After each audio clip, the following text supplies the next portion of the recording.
തൃശൂർ പാറമേക്കാവ് തിരുവമ്പാടി ക്ഷേത്രങ്ങളിലെ വേലകളുടെ വെടിക്കെട്ടിന് അനുമതിയില്ല. പുതിയ കേന്ദ്ര സ്ഫോടക വസ്തു നിയമപ്രകാരമാണ് ജില്ലാ കലക്ടർ അനുമതി നിഷേധിച്ചത്. അടുത്ത മാസം 3-ന് പാറമേക്കാവിന്റെയും 5-ന് തിരുവമ്പാടിയുടെയും വേല നടക്കാനിരിക്കെയാണ് നടപടി. തൃശൂർ പൂരം വെടിക്കെട്ട് നടക്കുന്ന തെക്കിൻകാട് മൈതാനിയിൽ തന്നെയാണ് വേല വെടിക്കെട്ടും നടക്കുന്നത്. ജെയ്സൺ ചാമവളപ്പിൽ ചേരുന്നു വിശദാംശങ്ങളുമായി. ജെയ്സൺ, തൃശൂർ പൂരം സംബന്ധിച്ച് ആശ്വാസകരമായ കോടതി വിധി വന്നതിന് പിന്നാലെയാണ് ഇപ്പോൾ പക്ഷേ ഈ വേലയ്ക്ക് വെടിക്കെട്ടിന് അനുമതി നൽകുന്നില്ല എന്ന തീരുമാനം ജില്ലാ കലക്ടറുടേതായി വരുന്നത്. എന്താണ് വിശദാംശങ്ങൾ?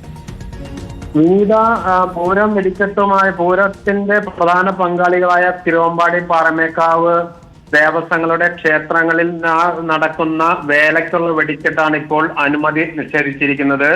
കഴിഞ്ഞ ഏതാനും ആഴ്ചകൾക്ക് മുമ്പ് കേന്ദ്ര സർക്കാർ പുറത്തിറക്കിയ പുതിയ നിയമത്തിന്റെ അടിസ്ഥാനത്തിലാണ് നിലവിലെ സാഹചര്യത്തിൽ വെടിക്കെട്ടിന് അനുമതി നൽകാൻ കഴിയില്ല എന്ന് ADM ഇരു ദേവസ്വങ്ങളെയും അറിയിച്ചിരിക്കുന്നു. നിലവിലുള്ള നിയമം അനുസരിച്ച് മാഗസിൻ, അതായത് വെടിക്കെട്ടിന്റെ സാമഗ്രികൾ സൂക്ഷിക്കുന്ന സ്ഥലത്ത് നിന്നും 200 മീറ്റർ അകലെ മാത്രമേ വെടിക്കെട്ട് നടത്താനാകൂ. തൃശൂർ പൂരവുമായി ബന്ധപ്പെട്ട വെടിക്കെട്ടിന്റെ മാഗസിൻ തന്നെയാണ് വേലയ്ക്ക് ഉള്ള ഇതിന് സമീപ പ്രദേശത്തും ഉള്ളത്. അതുകൊണ്ട് തന്നെ ഇത് സമാനമായ തീരുമാനമായിരിക്കും വരാൻ പോകുന്ന തൃശൂർ പൂരത്തിനും നിലവിലെ നിയമം അനുസരിച്ച് ഉണ്ടാവുക എന്ന കാര്യം തർക്കമില്ല.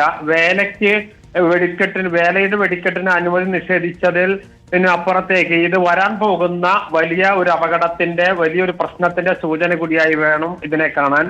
അതുകൊണ്ട് തന്നെ ശക്തമായ പ്രതിഷേധങ്ങളും മറ്റും ആലോചിച്ചുകൊണ്ടിരിക്കുകയാണ് ദേവസ്വങ്ങൾ. അടുത്ത ദിവസം തന്നെ കേന്ദ്രമന്ത്രി, ഈ തൃശ്ശൂരിൽ നിന്നുള്ള MP ആണ്, പെട്രോളിയം വകുപ്പിന്റെ സഹമന്ത്രി, അദ്ദേഹത്തെ തന്നെ നേരിട്ട് കണ്ട് ഇക്കാര്യങ്ങൾ സംസാരിക്കുക, തുടർ നടപടികളിലേക്ക് പോകുക എന്നതടക്കമുള്ള കാര്യങ്ങളിലേക്ക് പോകുന്നു.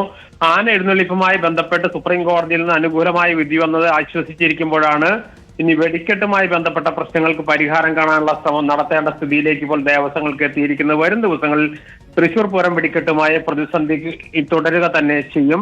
അതിന്റെ ഒരു സൂചന നൽകുന്നതാണ് ഇരു ദേവസ്വങ്ങളുടെയും വേലയ്ക്കുള്ള വെടിക്കെട്ടിന് അനുമതി നിഷേധിച്ചത്.